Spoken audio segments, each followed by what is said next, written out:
Hello guys, আজকে আমার হাজবেন্ডের বার্থডে। তো তোমাদের সাথে নতুন একটা মিনি ব্লগ নিয়ে চলে আসলাম। তোমরা দেখতে থাকো কি কি করি আজকে।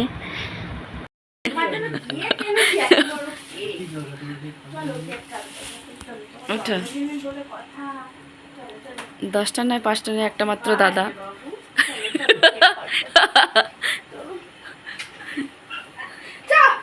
বেশি নাটক করছে, আবার ঘাটটা ভেঙে দেবো।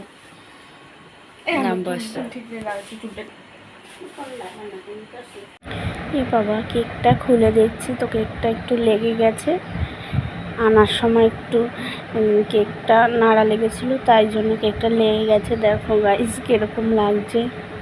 তো ছোট্ট একটা কেক এনেছি আমার হাজব্যান্ডের জন্য। তো এখন এটা কাটা হবে। Happy birthday to you, happy birthday to you, happy birthday to you দাদা, হ্যাপি বার্থডে টু ইউ। বাবুকে জেগে নেই, বাবুকে খাওয়াবি।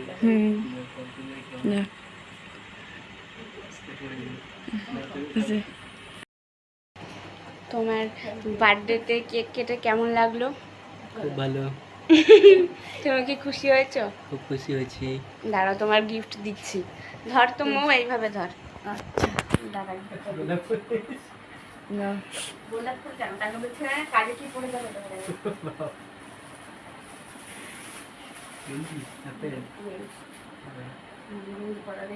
এই কালারটাই ওখানে ছিল,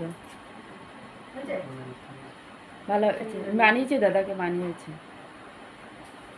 পরে নিচ্ছি। না না, পড়ুক, পড়ার জন্যই তো ভাই, হেভি লাগছে না, ফিট করেছে। আমার আমার গিফটটা 2 দিন পরে। তোর আমার গিফট লাগে নাকি? না, আমার দাদা বলে গাইজ, এই যে মুটি শালা চলে যাবে 2 দিন পরে। আমি সত্যি কিন্তু মোটা হয়ে যাচ্ছি। তো গাইজ, রাত হয়ে গেছে। বাই বাই, সকালে দেখা হবে আবার।